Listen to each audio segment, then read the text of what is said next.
What's up, everybody? It's Disparity here. We're back in the fourth episode of the Bear Den Talks. I'm Disparity, and we're going to be talking about E3 2021. So this E3, honestly, was like one of those weirdest E3s of all time. Like, I don't know on if you can even consider this a conference, okay? So during this segment here of the Bear Den Talks, we're going to be talking about not every conference, but at least the main conferences of E3. So the first conference I'm going to show you guys has to be Koch Media. So the main thing with this whole entire conference is that they showed off some clips of games, okay? But that's all they were, just clips. So how am I supposed to be excited for, or what am I supposed to be excited for exactly if all you do is show me a 10-second clip? Just look at this here.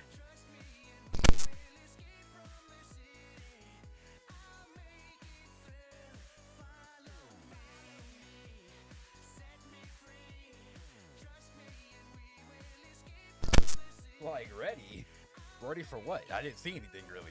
You just showed me a quick 5-second gameplay and a CGI trailer. You gotta do better. I give that a 1.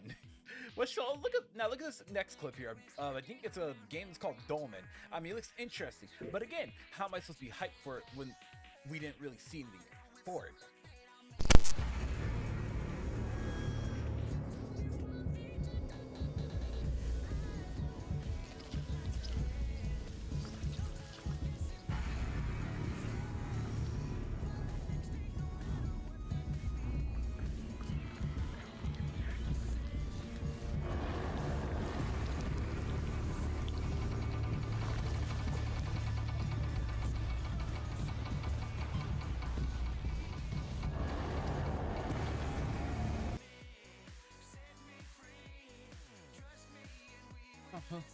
Trailer's over.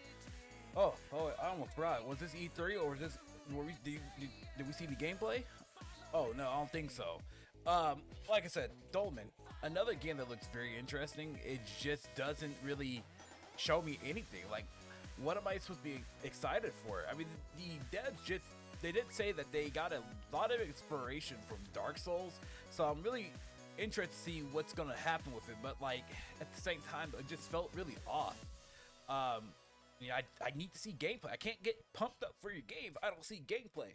So these devs could have just waited, maybe throw up a Twitter thing or a Twitter link or something, or Reddit, and let us know like about your new game. But I don't know.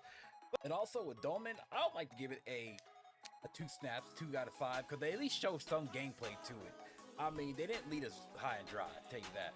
Let's check out this next game by Koch, y'all.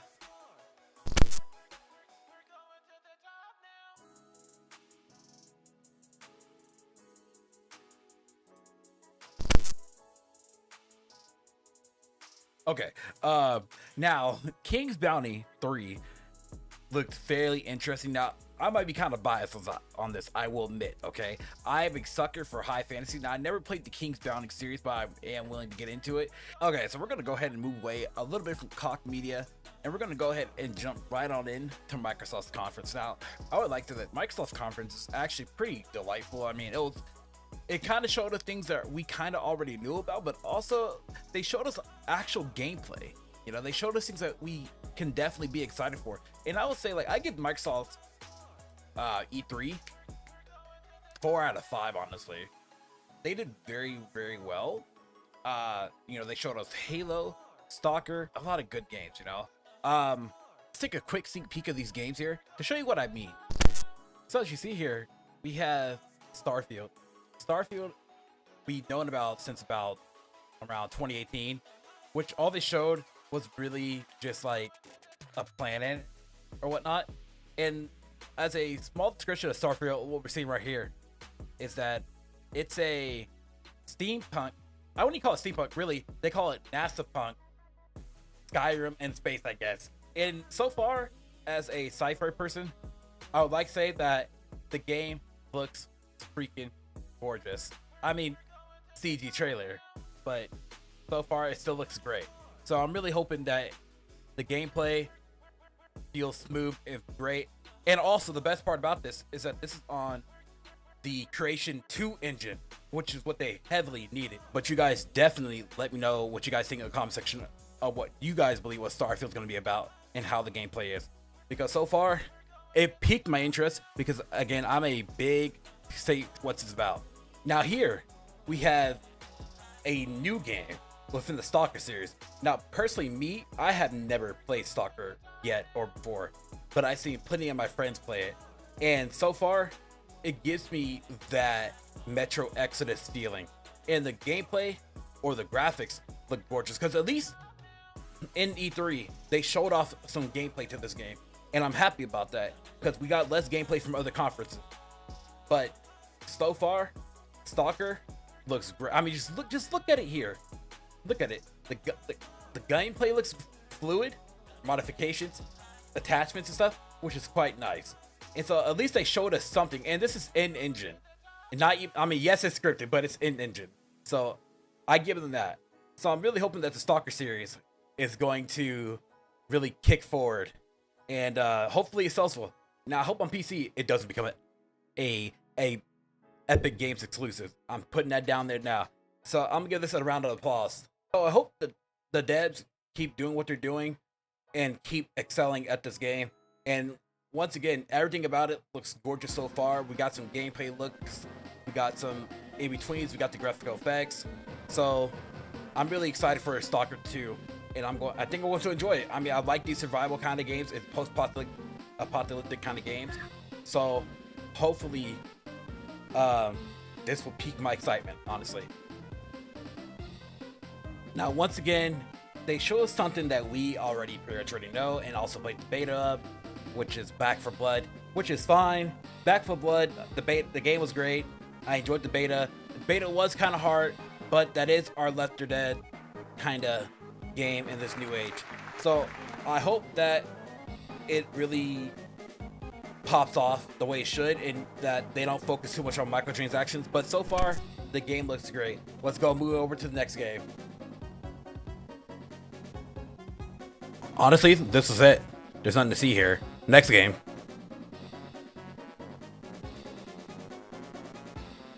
Okay, now this one here, honestly, really caught me off guard because I was not expecting this to come to Sea of Thieves, but they truly done it, and that is bringing Jack Skellington. Not kidding, they're bringing in Jack Septiceye. Okay, no, really. Okay. They are actually bringing Mr. Jack Sparrow from the Pirates of the Caribbean series to Sea of Thieves. Now, I was highly wondering when this game, or when they were going to do this, because it just makes sense. And they're doing it now. And so as of this video, the update is out right now. And so in my time playing Sea of Thieves, honestly, it's a great game, and that you and your friends can definitely go on an adventure with. I mean, there are some quality life fixes that they definitely could do, especially with like the co-op and such. But other than that, I get a lot of enjoyment out of this game. As long as you and your buddies enjoy it, go on an adventure, kill some skeletons, take down some other players. It's a lot of fun. So I hope that this update literally revives the entire community. And then they also brought back Davy Jones' Locker. So it seems like we're in for a treat here. Let's go ahead and give Sea of Thieves another round of applause. I mean, Yakuza coming to Game Pass, that's perfectly fine. I mean, the entire series has already been on Game Pass, but now they're including Yakuza Like a Dragon, which is a great game, by the way. But definitely check it out. But yeah, that's pretty much it on this one here. So they showed off some more Battlefield 2042, and the game looks honestly gorgeous. And I'm not much of a Battlefield person, but I wouldn't even mind playing it myself. So this is a game that we heard a lot about over the recent years, which is, I think it's called like 12 Minutes. Now, the game looks really, really interesting. And I believe it's actually created by just one dev. So I'm fairly excited for it to check it out. And I believe it's releasing real soon as well.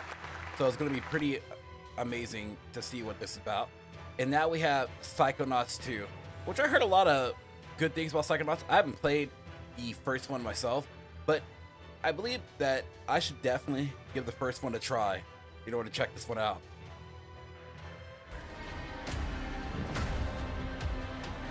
This is a choice. Really? Did we need more Fallout 76 content?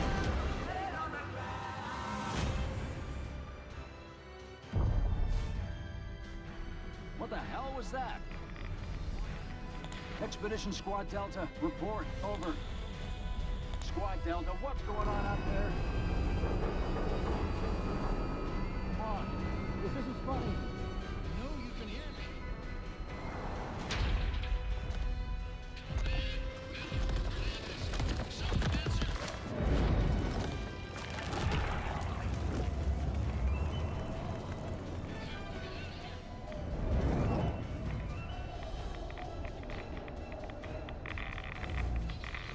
But hey, the Pit expansion pack looks interesting though, so I'm glad they're delving into that from lore. Hey, so I will say this: I am not much of a Forza person, but I will say that the graphics quality of Forza 5 Forza 5 looks freakishly amazing as a race game. But I feel like there's not much that they can really do to like really improve the graphics here. I mean, they are in the new locale, which is they are in Mexico. But either way, it just looks freakishly gorgeous. But I will say this though, some Forza games, especially ones from the past, look just as good as they are today compared to Forza 5. So I wonder what more can we expect from this game here. Okay, so I'm not gonna lie here. This game actually got me kind of excited and pretty interested, but my only complaint is that we already have that Left 4 Dead kind of game, and I was also kind of weirded out that this was the final game that they were showing here at the Microsoft E3 conference. I was at least expecting Fable, because throughout the entire conference I was like, Fable? Can I get some Fables? Like, that's one game I'm really just interested in. But I mean, I guess it's fine. It's fine. Like, they can show this off as long as they can pull off the Left 4 Dead feel. I'm definitely okay with this here. But Redfall looks really interesting. It looks like a pretty cool, diverse cast. So I'm definitely ready to hop on into this game. I will say Microsoft's E3 will get a round of applause from me, because they did pretty damn good, honestly. I mean, they didn't show off Avowed. They didn't show us Fable, the new Fable. They also revealed that they're working on Outer Worlds 2, but that's still like a long ways away. We're not seeing that until 2022, 23. But overall, though, it was pretty damn good in my opinion. So I give them, again, another round of applause on that. But we still got more conferences coming. We're going to be showing off a little bit of Capcom's and Square Enix's. Gosh. God, please no. So Capcom event was pretty much a fairly short one. All they really did was just show us that a new Resident Evil 8 DLC was coming on through, which I don't know why people did not expect that, but it wasn't really nothing too exciting. And then they showed us for like the 30th time Monster Hunter Stories 2, which I'm like, why are you trying to push this game onto us? I mean, your advertising is so hard that it might be a bad game. I just don't know. And then they show off the Great Ace Attorney, which does seem pretty interesting. I never played the Ace Attorney series before, but this does pique my interest. This was pretty much the entire Capcom E3 in a span of like literally 30 seconds, because the conference is like 30 minutes. Not really too special. I feel like they were just advertising we already kind of know about. So I hope that Capcom does better. I give them like maybe two snaps out of this. And then last but not least, the Square Enix conference. And all I can say is just one thing, because we're not really going to go over that. And that is... No.